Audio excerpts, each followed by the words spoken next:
right. Yes, indeed. It is once again time for another episode of the KeNikka Sports Show, everybody.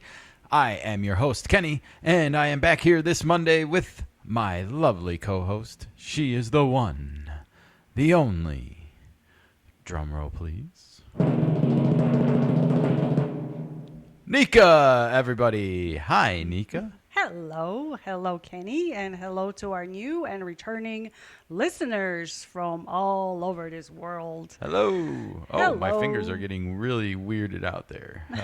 Here. How is everybody doing on Monday? It is Monday. End of April.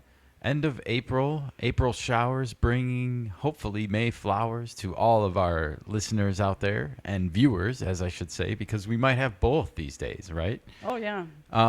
We are on video now. We are broadcasting on YouTube. We are also posting on Rumble. And we can still be heard on Apple Podcasts, Spotify, and Odyssey, everybody. So Yes, Spotify has a video component. Oh, thanks for reminding everyone. You can like and follow us at all of those places and anywhere else you see us. X, Facebook.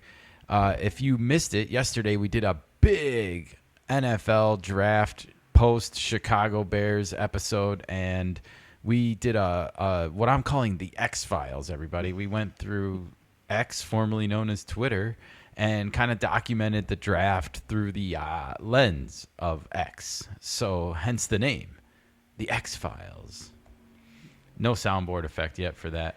It's a work in progress. It is, and it's a play on words, too. So no harm, no foul. It is Monday. We are back with a baseball episode, and we are feeling a little bit sorrowful, I guess. Sorrowful? Is that... You can't make up words, I guess. Yeah, we are feeling a little bit down in the dumps on our baseball Monday because the Cubs lost 2 out of 3 to the Phillies at home after beating the Dodgers 2 games earlier in the week at home. So that was a bit anticlimactic for me. And then, of course, if you've been following baseball at all, that you'll know that the San Diego Padres have fallen off the face of the earth. No, they didn't, but they close. Pretty close. We had back-to-back shutouts, and then we got a 1-run finally on Saturday night, and then we busted out for what, 2 yesterday? I don't know. We didn't watch most of it because we were busy with NFL draft and the show. And The all NFL draft was occupying a lot of my think space in my head this weekend, everybody. But, yeah, on Saturday night, I turned the Padres game off after like the 4th or the 5th inning. I was like, I don't want to watch this. And it's April, so It's April. Yeah, like if you're not enjoying it and not having a good time, just turn it off in the moment. It's April. Exactly. It's not like this game is deciding what your team being in the playoffs or not tomorrow. And for all intents and purposes, this Padres lineup may look a lot different in September. And I'm looking at you, Xander Bogaerts, at this point. Jesus Christ. I feel like we need a whole podcast just to talk about him. Oh, well, it's becoming very clear and obvious that this is going to be a bad contract for a long time unless things change drastically very soon. Because I've seen the Eric Hosmer 2.0 label being attached to this, and I mean, I hate to break it to the Padres faithful, but this is 10 times worse than that. This is 10 times worse than that. And yeah, I don't know what's needed, but we're going to get to all that in a second. We also have some Dodgers injury news on the pitching staff. Once again, a new injury that we're going to be talking about. And it is Monday, so we will be doing our traditional hot and cold list along with some weekly awards, and that's all we got for today. You know, we've been really preoccupied with the NFL draft, and we've been busy expanding our show and our network to the video realm, and that comes with a lot of challenges. So thanks for sticking with us and bearing with us as we go through this transition. But I want to start on the north side of Chicago, everybody, where they were not singing this weekend as much as I wanted them to be. Oh, good. I don't even have a sound for it today. You don't, and you don't need it because they lost 2 out of 3 to the Phillies, and this was coming off of that 2-game mini sweep of the Dodgers, we'll call it. This was the makeup of the final 2 games of the Tokyo series, which were considered home games for the Cubs, everybody. I want to remind you. But was not too impressed with how the Cubs came out against the Phillies, especially after winning the opener. You just had to take 1 out of 2 to split this series, and could not do it. It was a pretty bad inning on Saturday that did the Cubs in, and then, of course, last night they were the premium ESPN Sunday Night Baseball game, and they took it all the way to extra innings in a 1-1 tie and wound up losing 3-1. I kind of saw Craig Counsell basically saying, like, when you have the runner starting on second base in extra innings, it's kind of akin to being a crapshoot. I did not clip this one, but I just wanted to point out that he did say that. And, it does show you kind of the predicament of being in extra innings these days in major leagues, because it's constantly a struggle, right? Yeah, but both teams start with that. So you bring up a fair point, Nikka. It is an advantage for both teams. And Ian Happ, I heard him on one of our favorites, WSCR The Score. He has a weekly segment on there in the midday show, I believe. And he did say last week that he doesn't mind that the show, that the extra... Oh, my gosh. I should start that whole thing over again. Let me try one more time, everybody. Ian Happ said last week that he doesn't mind the phantom runner on second base to start extra innings because it helps speed up the game and everyone gets home earlier, and it does, like, no one wants to be at work for 6 to 8 hours extra. And so for what it's worth, I don't think the players mind it so much, but it's probably better when they win. Of course, but it does move the inning faster, and both teams can benefit from it if you capitalize on it. Absolutely. And, well, with the end of the Phillies series, however, we got to this point in the Cubs schedule where everyone was kind of talking about that things are going to be getting easier. They've had to play the Dodgers, the Padres. They've had to play the Diamondbacks, and they are done playing those teams for the rest of the year. And when you talk about those 3 teams in Major League Baseball circles, you hear a lot of like, oh, those are some of the toughest teams to play.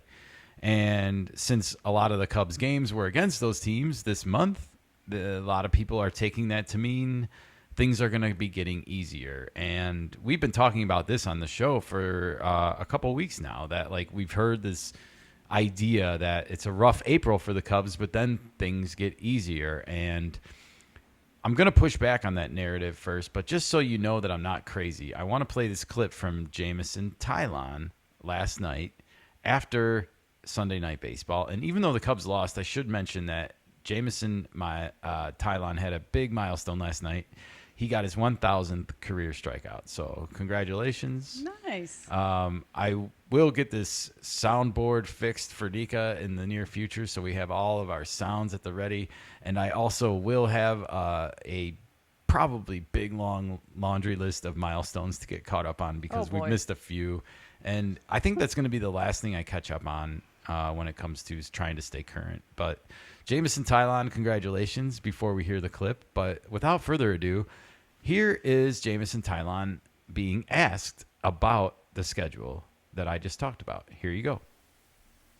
Kind of look at this as the line in the sand, not opponents coming up, but what have you thought of just the way you guys have navigated through this stretch? And I think you said in the spring you don't want to overcook it, but there were things that you could learn about your team. Yeah, my initial reaction is like I still don't want to overcook it, because in the big leagues, like, you just never know. You can run into a team with a bad record that's playing well that can do damage and school you. And I know back when I played with Pittsburgh, when we weren't in the playoffs and stuff, we took a lot of pride in playing good teams tough and stuff. So I think the fact that we came out of the gate hot, played really good teams really well is great. I also think we probably have a bit of a target on our back. We're the Chicago Cubs, and teams like it when we come to town. They want to beat us, and I think, there's no time to, like, step off the gas. That being said, I mean, we've held our own against some really good teams and a lot of good starting pitching. It seems like we've just faced a ton of good starting pitching in this first month, and we're one of the better offensive teams in baseball at this point. So I think that's pretty awesome. That's fantastic. Hey, that's a great way to answer that question, Jameson Tylon. I wanted to give you a shout out for not taking the bait, Debate. and reminding everybody just how tough it is to win games in the major leagues. Everybody, it can be a struggle at times, as we're seeing in San Diego right now, and they had the hottest start out of any team in Major League Baseball. So Also, there's no easy games. Every team is trying to get better. Why wouldn't they? You start practicing and playing together as a group. It's a common sense. You will get better at some point. yeah, I think we go through ups and downs with the season. We go through injuries and non-injuries, Yeah. and times when everyone's healthy and feeling fresh. And you never know what kind of team you're going to be running into at that particular moment. It's all based on kind of luck of the draw. And to further my point, Nikka, can you put up the Cubs schedule for me, please? Sure. Because I just want to push back a little bit on the idea that the Cubs are getting an easier schedule. Everybody, how you looking over there? It's a whole month. You got right now everything of May. displayed correctly for us? Okay, Yeah. cool. So I wanted to point out the Cubs will be playing at Pittsburgh starting Tuesday next. And the first game that we see here on May 1st actually is ironic because by my math, the Cubs will be facing Paul Skeens this day. So right away, when the schedule is supposed to be getting easier, you have to face one of the toughest pitchers in all of Major League Baseball at his home field. And so that's never going to be easy. No. And you know how well he pitched against the Dodgers. Correct. Next, you can see on the schedule is at the Brewers, and I just feel like as long as there are players on the Brewers from the Craig Counsell era, that is never going to be an easy matchup for the Cubs, especially at their place. They are going to be raucous. The crowd will be into it. They will want to win, and it's just going to be a tough competitive atmosphere, and it's just always going to be there as long as like Yelich is on the team and anyone from the Craig Counsell era. Everybody, I know there's not that many remaining, but I do feel like the Brewers played with a chip on their shoulder last year, and a lot of it had to do with Counsell just abruptly leaving and going to the Cubs. I think people thought he might leave, but to go to the division rival just out of nowhere, no one saw that coming. Everyone had like the Mets or different teams on their radar for what he might pay him that big money that he got, that Not- $40 million for Yeah. 5 years that he got. Well, So he went to the town over. he did. He went a little bit south to Chicago, to the Windy City, and he is going to have a tough time playing the Brewers as a result of that for the rest of his tenure there. So, anyways, then we got the Giants at home at Wrigley Field, but the Giants are one of the best teams in baseball right now, 19-10 after 29 games, everybody. So the Giants, not going to be an easy matchup. And then, oh, by the way, as you can see, then they go to the New York Mets, who are the only team in baseball with less than 10 losses still, single digits, 9 losses. Wow. So That's impressive. I mean, I just don't see even like the next 2 weeks getting much easier when I look at it through this lens. So wait, they think Marlins gonna be easy because that's next? Yeah, so then we get Marlins, White Sox at Wrigley, and then Marlins on the road. So that's a 9-game stretch where you should win a majority of those games when you look at just the standings. But you don't know who you're going to draw in the Marlins matchups. And, oh, by the way, the Marlins play tough. Mm-hmm. It's not always pretty down there in Fishland, but they do play tough, and they are young and scrappy, and they're only going to get better as the season goes on. You might have to face Sandy Alcantara a couple times there. So those are going to not be easy matchups. And, yeah, then you get Cincinnati for the first time this season at their place. You get to see Terry Francona, the new manager over there. And you might have to face Hunter Green. Then you get the Rockies, and then you get the Reds at home, but you might have to face Hunter Green again. And then, Nikka, do you mind skipping the schedule to June? Because this is another thing that I don't think is being talked about a lot, is that after this Reds series at home, you get Nationals, Tigers, and Phillies 9 games straight on the road. Like, that does not sound easy to me. The Nationals are loaded with young, scrappy players, just like the aforementioned Marlins are, and I would argue even more so. And I know the standings might not reflect that right now, but you might have to face Mackenzie Gore. You might, and then you will for sure be facing James Wood, C.J. Abrams, Dylan Cruz. I mean, it's not an easy lineup over there in Washington. We watched them beat the Dodgers twice out of 3 games. So I just don't necessarily want to put those in your basket, and look them as chalk them up as gimmies. Yeah. The Tigers, at the Tigers, what if you have to face Scooble? Exactly. All right. We got one sound in there, baby. Woo. That's great. And then you go to the Phillies. Again. That just took 2 out of 3 at home from you. I mean, yeah, you should want to be at least taking 2 out of 3 at their place to get even, but still, those are not going to be easy games, and you don't know who you're going to be facing on the mound, and they have tough pitching. They do. So, and then you get the Pirates at home 4 times. Ooh. What are the odds that out of 4 out of 5 games you miss Skeens? Probably not great. So you will probably see Skeens again there. And then you get the Brewers again at home, and they're going to be gunning for Console again, like I talked about. That happens. Then you get the Mariners, who are finally scoring runs, everybody. We're going to talk about that on an upcoming episode, I promise. And then you set out again on the road. You have St. Louis for 4 and the Astros for 3 before finally getting an off day. But look at that. From the 17th through the 29th, you have 1, 2, 3, 4, 5, 6, 7, 8, 9, 10, 11, 12, 13 straight days with games. And that's a tough stretch for any team, Nikka. Oh, yeah.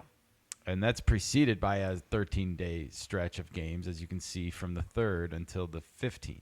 And this is June, so everybody's going to be a lot better than April. Yeah, you only have 2 off days there.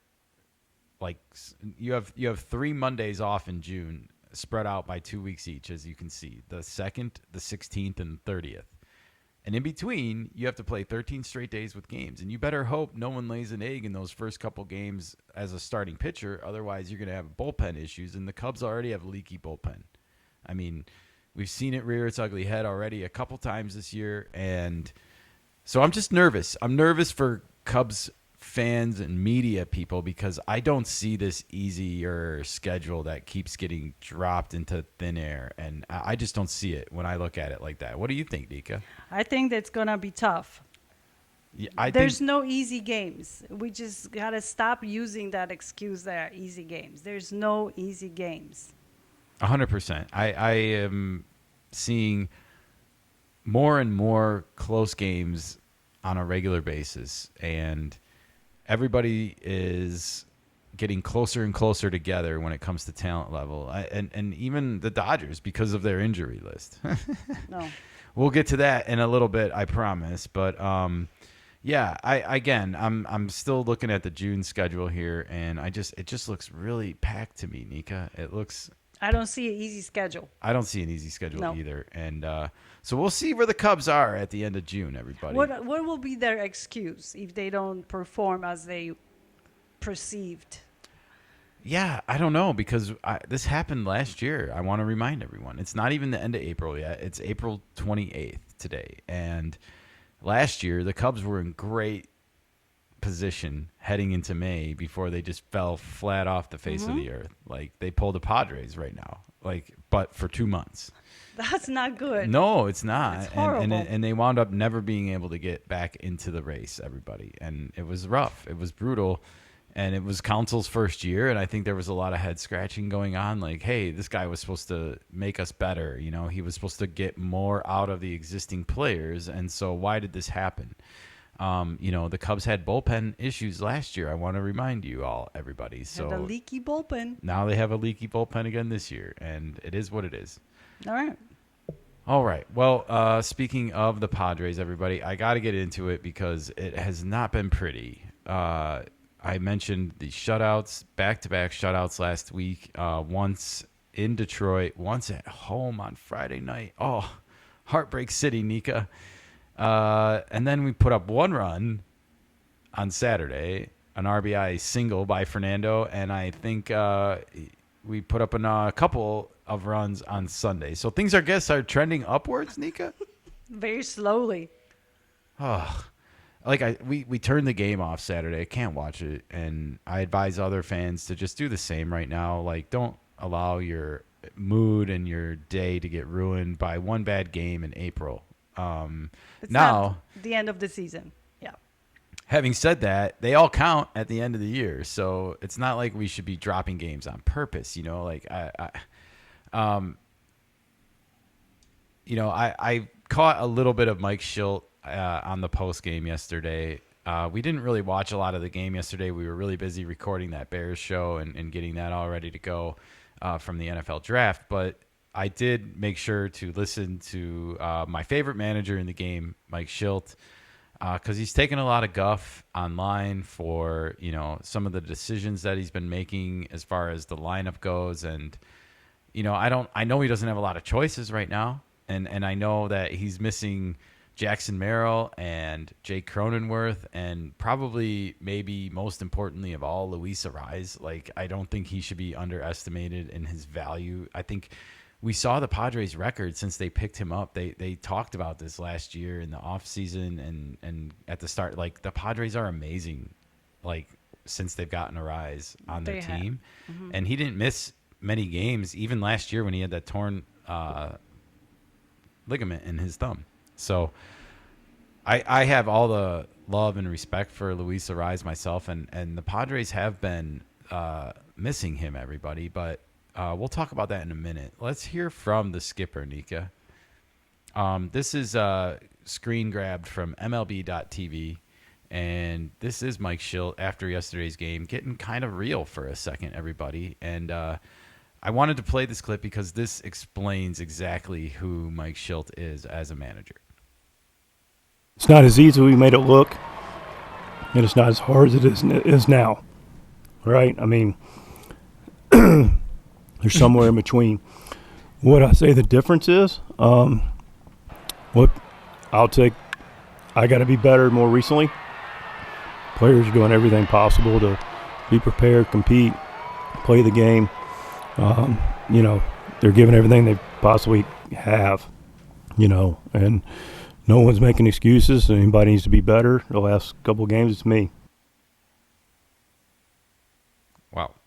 Perfect. I gain more and more respect for this guy day after day after day. And the reason is because he will go out of his way to go to bat for his players.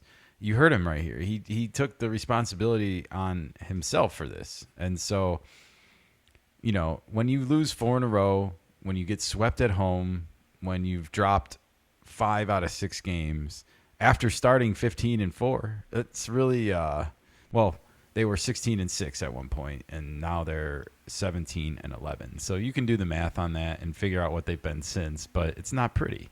But that kind of plays to the personality that Mike Schilt has. Yeah. He takes personal ownership of the team. He is the top dog on that team. The buck stops with him.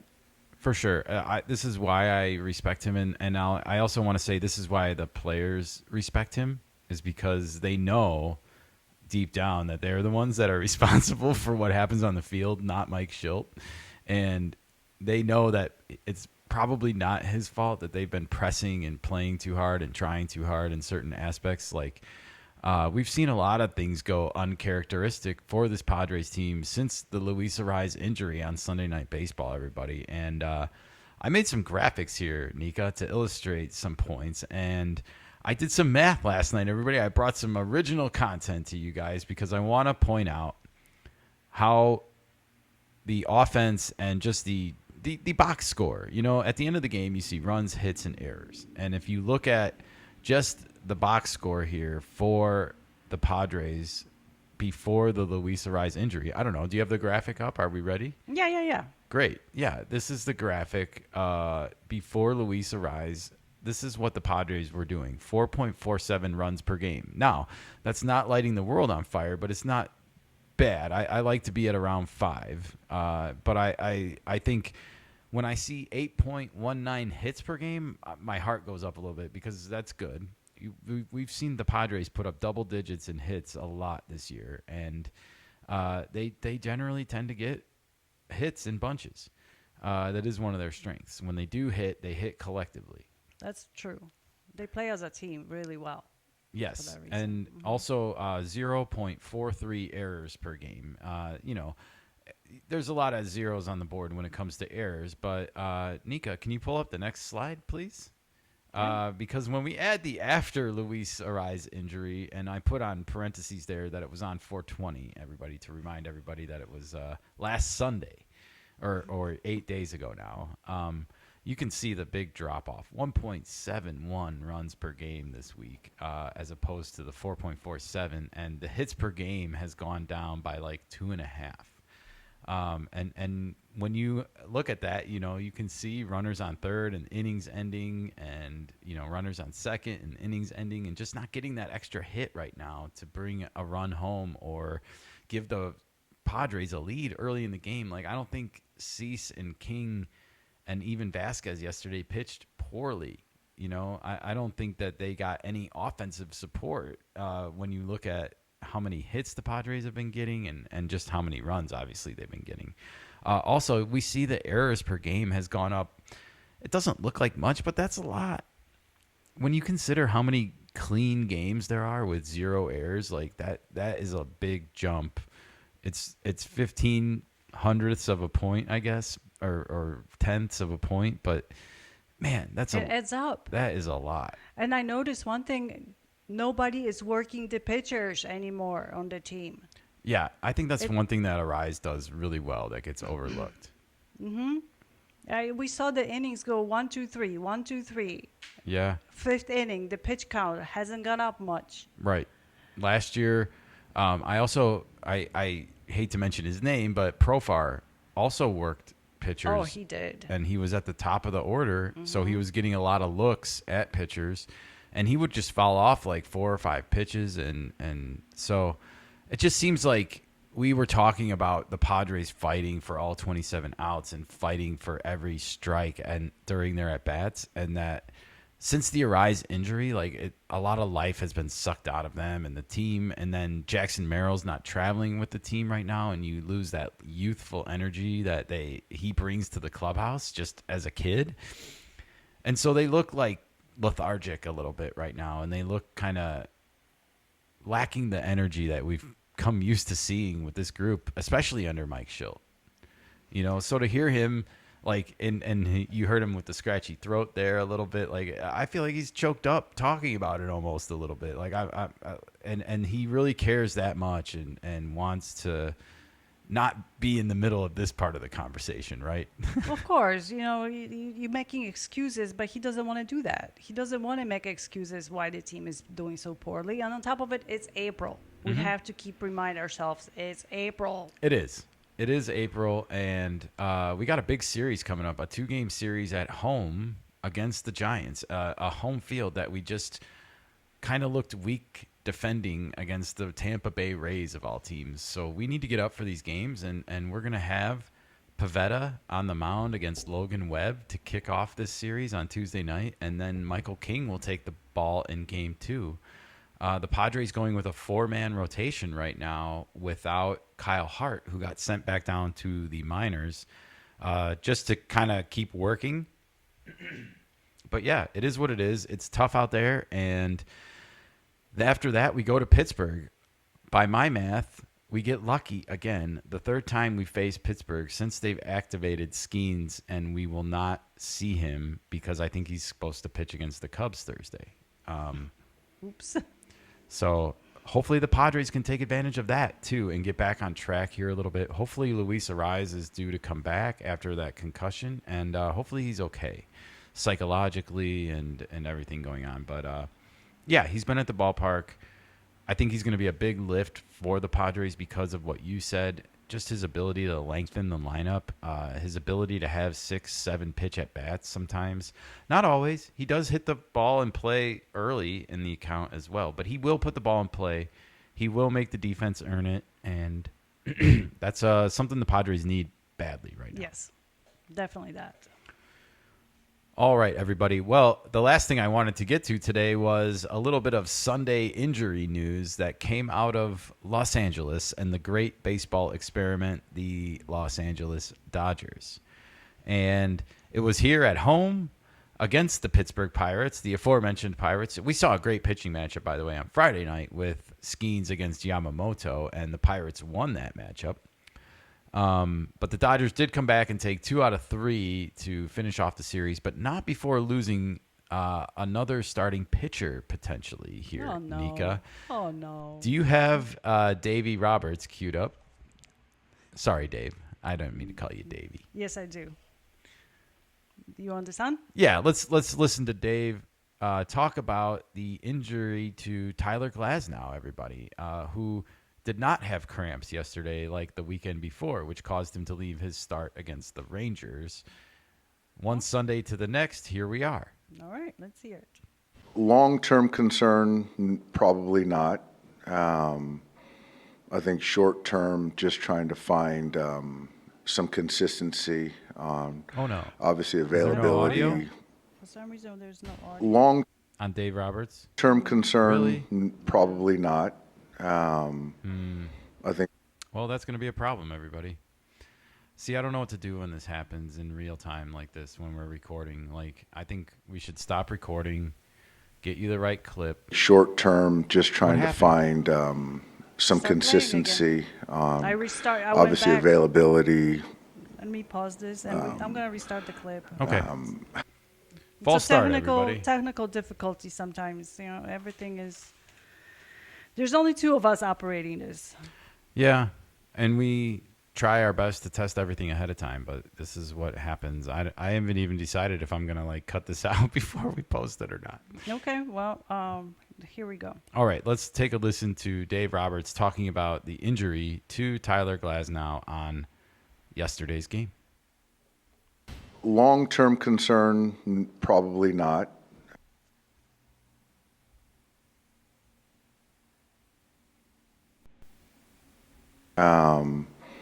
I think short-term, just trying to find some consistency on obviously availability, how he's feeling mechanically, physically, whatever it might be.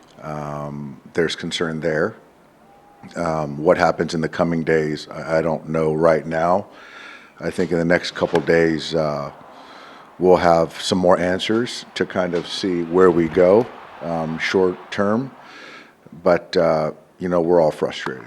We got to get him to a place where he feels that when he takes the mound, he can go out there and, be the guy that he's capable of being.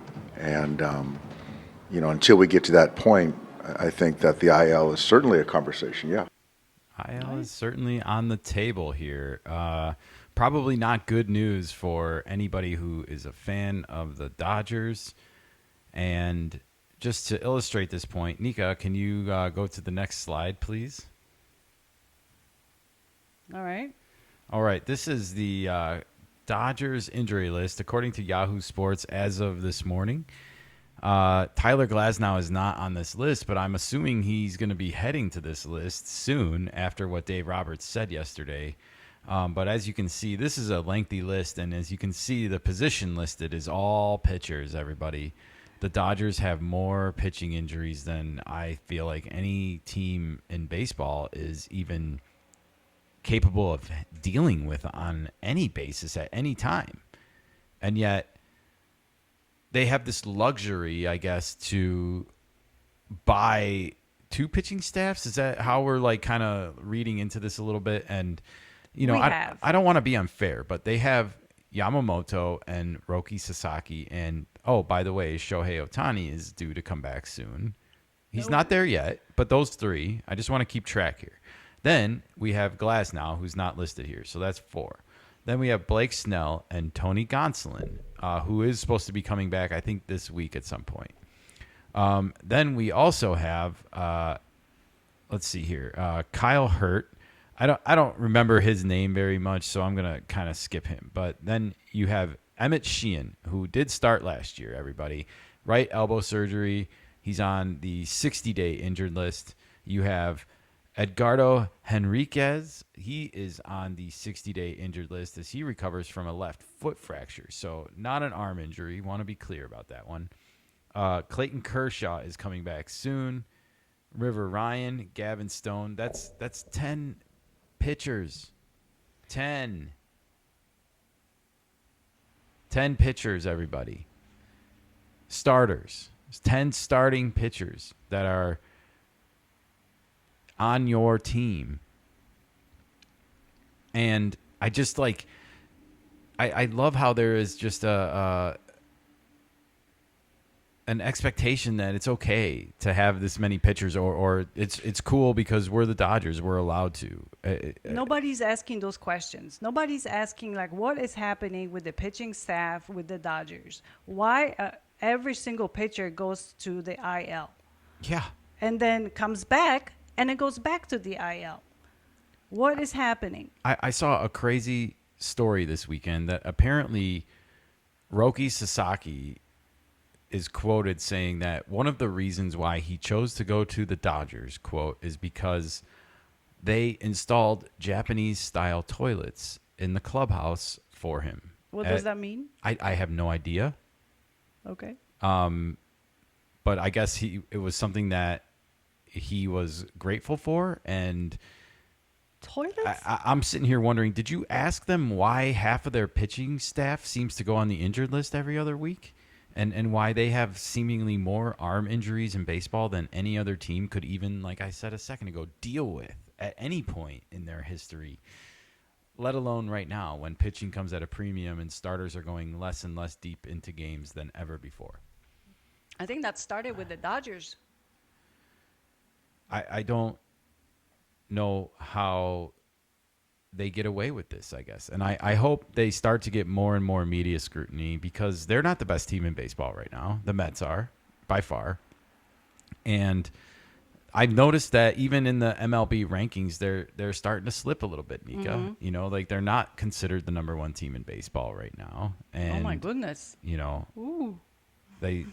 yet they have this enormous payroll of talent on their roster, you know, like, but they have problems. And I think they have problems that they've been trying really hard to just buy their way out of. And the longer, I guess, you know, all is good so far because they're 1-for-1 in championships since the great experiment has begun here. And I just kind of want to casually mention that if they go 1-for-10 in Ohtani's 10 years, that's not going to be considered a successful 10 years, I feel like. And we have talked about how old their roster is and how quick it's coming. And we have no room to talk in San Diego because we have Xander Bogaerts to deal with. And that's going to be our own aging issue of a nightmare. But the Dodgers have aging nightmare issues on the horizon as well, with Freddie Freeman, Mookie Betts, and a lot of pitchers on the staff, including like Blake Snell's 2 years away from being 34. And he is having Kershaw. shoulder issues. So I wouldn't be in love with the fact that the Dodgers signed Blake Snell for a 5-year deal if I'm a fan, you know, knowing his past history Yeah. a little bit. Well, we see what happens. I mean, they have also all the money that's been deferred. It just makes me wonder, are they going to buy another? The UPS is here, everybody. UPS. Yay. All right. Well, it just makes me wonder if they feel like they're going to be able to buy even more pitchers, whether it's at the trading deadline this year or in next year's offseason. Is there anybody still on the free agent market that they could possibly bring in? I don't know. For what? For a couple games so they go in the IL? Well, I think they'll take whatever they can get as far as innings eaters, just to Okay. get them to October. That's all they're trying to do is slug their way to October, everybody. And I guess that's what I don't appreciate about their team is that there's not a lot of real strategy involved with this. You know, it's like, hey, we're going to outslug you and hope that we have enough arms and ligaments to get us to October, everybody. All And right. once that's over with, it's over with. So You're beating a dead horse with this now. I am, and it's time to move on. Let's get some awards in, everybody. It is Monday. It's time to get hot or cold, Nikka? Ooh. It's me, Ricky Martin. Come on! Hot, hot, hot! Or cold? Yo! Hot, hot, hot! Or cold? Nice. All right, we're going to be doing some dancing, I guess, on this Monday. And it is hot or cold time for Monday. And, well, I think we should start with the hot list, don't you? Sure. I'll tell you one fucking thing. He's heating up. I hope we get fucking hotter than shit. He's on fire. I said it's getting hot in here. So hot. So hot right now. Drop it like it's hot. Drop it like it's hot. Excuse me, pardon me, coming through hot stuff. Looking for some hot stuff, baby, this evening. I need some hot stuff, baby, tonight. Better be All hot. right, let's go. Let's go. We got the hot list, everybody, for this week. And we got some fresh faces to talk about. Sweet. Who you got? First up, we got, well, should we go in reverse order? Should we go like 3, 2, 1? Sure. All right, 3, 2, 1 it is. Starting in third place, it's Eugenio Suarez, everybody, the third baseman from the Arizona Diamondbacks and the newest member of the 4 home run club in one game. He did it on Saturday night against the Braves in a losing effort. Yes, you heard that right. Somebody hit 4 home runs in a game and lost the game. So you can have one of the greatest games ever and still lose, and that's baseball. Wow. That is baseball. But Eugenio Suarez had a pretty good week, everybody. He had 8 for 20 at the plate with a double and those 4 home runs in one game. Just 5 RBIs. It just makes you wonder, how do you hit 4 home runs and only get 5 runs batted in for the whole week? That's Wow. crazy to me. He's got power then. He did score 9 runs, and he walked 3 times, everybody. That was good enough for a 400 average, a 500 on-base percentage, a 1.050 slugging percentage, and a 1.550 OPS. So Eugenio Suarez getting it done on base plus slugging. But you know who else got it done this week was someone from the land of Texas in Arlington. It was a Ranger named Wyatt Langford, everybody, in his sophomore season. He is a left fielder for the Rangers, and he was 11 for 20 with 3 doubles and 2 home runs this week. That was good for 3 RBIs and 3 runs scored. He had a couple of walks and a stolen base as well. That was a 550 batting average this week, the highest batting average for anybody in Major League Baseball this past week. He had a 591 on-base percentage and a 1,000 slugging, a 1,000 slugging. That was good enough for a 1.591 OPS. So a few ticks ahead of Eugenio Suarez over there was Wyatt Langford, but they were all outdone by another. Uh-oh. Number And one? It was number 1 with a big bullet this week, Jordan Beck. Yes, you heard me correctly, Jordan Beck, the unknown left fielder for your Colorado Rockies, everybody. Be careful of the Purple Menace. Wow. Colorado Rockies got it on the board. They did, and he was 7 for 18 at the plate this week with 5 home runs, 6 RBIs, 5 runs scored, 3 walks, and a stolen base. That was good enough for a 389 batting average, a 455 on base percentage, a 1.222 slugging percentage, and a 1.667 OPS. Your OPS leader for the week, Jordan Beck, everybody, from the Rockies. Congratulations to this week's Hot List, everybody, and keep the fresh faces coming, please. I love learning about new players and all the great things they're doing on the field of play. This is great to be introduced like that as a new player. 100%. And, well, Cold? it's getting cold in here, Nikka.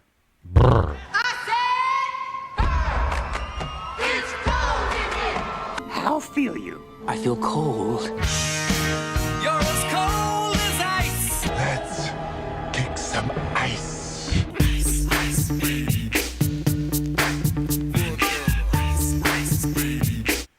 Nice throwback to the 90s. Definitely. We like to keep it 80s and 90s fresh in here, everybody.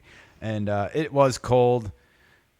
And we're going to start in Colorado, everybody, because as hot as Jordan Beck was in left field, just a few feet in front of him at third base, Ryan McMahon must have been standing in like a cold puddle of water or something over there because, oh boy, he was 0 for 20 this week. 0 for 20. 3 walks, so he did get on base. 2 runs scored, but 8 strikeouts at the plate.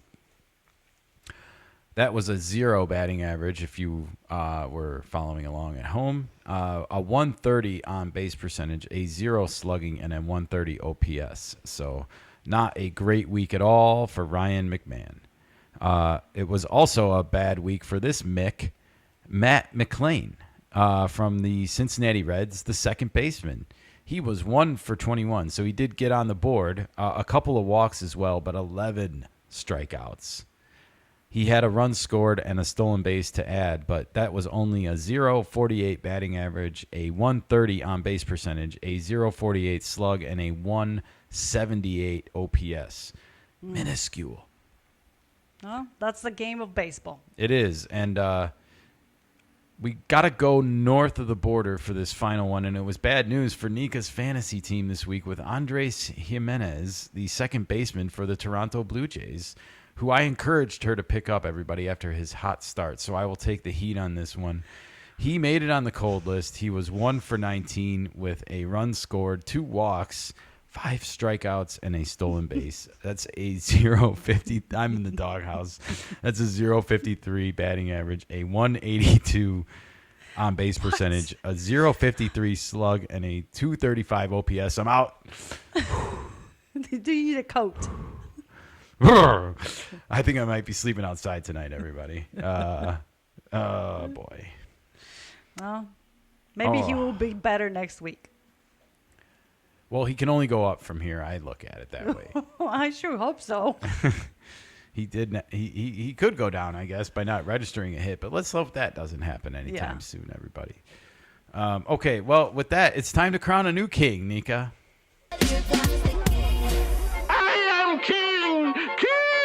King! It's good to be king. Don't you know you're right when you're king? Hail to the king, baby. Hail to the king, baby. All right. Well, yes, indeed. We will be hailing to this king, and we already mentioned his name. It was Jordan Beck. Yes, you heard that correct. It was not Aaron Judge. It was not Francisco Lindor. It was Jordan Beck, who was this week's home run king, everybody, with 5 home runs. Count them. And that was good enough for, the one on game 1, everybody, was, let's see here. We got game 1 was 419 feet. That was on 424, by the way. Okay. I'm making graphics for these at some point, so bear with me. Game 2 on 424, he hit 2 home runs. One was 399 feet, and one was 425 feet. So he tried to do his best Eugenio Suarez impersonation, I guess, by hitting 3 home runs in a doubleheader on 424. And then on 425, he hit 2 home runs again the next day. 404 feet and 437 feet, respectively. It's a lot of feet of home runs this week, Nikka. He did good. Jordan Beck, this week's home run king, everybody. Yay. All right. Well, with that, we got to turn our attentions to this week's Roadrunner Award, Nikka. Meep, meep. Meep, meep. Ooh. All right. Well, a lot of players were meeping around the bases at a equal length this week, and we had 4-way tie at the top of the Roadrunner list this week. I have not thought of a way to do a tiebreaker for the Roadrunner, so I mean, maybe we make it like if someone stole third base more, because it's harder to steal third base theoretically. Okay, I can see The that. throw is shorter. I don't know. Stolen bases are just so hard to come by nowadays. I feel like they all deserve it. And so we had 2 Cubs on the list, Pete Crow Armstrong and Kyle Tucker, each getting 4 swipes of the bag this week. Nice. The third name should surprise nobody. It was Ellie De La Cruz, everybody, with 4 stolen bases. He's got 11 total. Absolutely. And the last but not least, certainly, recent call up. You heard it here on our call up segment. It's Luke Keyshaw, everybody, from the Minnesota Twins with 4 swipes of the bag this week. Nice. Absolutely. So, congratulations to these road runners, Nikka. Meep, meep. One more time. I gotta love that sound. Indeed. All right. Can you cue up a little Ferris Bueller for me, please? Oh. Hey, bada bada bada bada bada, so wing bada. Hey, bada bada bada bada, so wing bada. Kennedy, so wing bada. It's gotta be a whiffer. It's the Big Whiffer Award, everybody, and this award goes out to the victim of the most strikeouts last week in Major League Baseball. And we had a tie, everybody. It was Brandon Lau of the Rays. Somehow the Rays win at least 5 out of 6 games this past week, and somehow Brandon Lau was one of the strikeout leaders. I was kind of surprised to see that. And he was joined from the south side of Chicago, the Lou Bob. Certainly not his first time being the Big Whiffer, everybody, and probably not his last. Luis Robert Jr., each of them with 12 Ks last week. Wow. So I'd say congratulations, but you should not be proud of that. No, but the team still won. The team did win, everybody, and that's all I got for this week's awards. All right. So congratulations to all, and if you were on the cold list or the Big Whiffer list, let's do better this week, everybody. Okay. All right. Well, that was fun, and I'm glad we got that in during this transitional time. And like I said, hopefully soon we will be doing the new and improved Monday Awards Week, everybody. So stay tuned for that. I'm excited.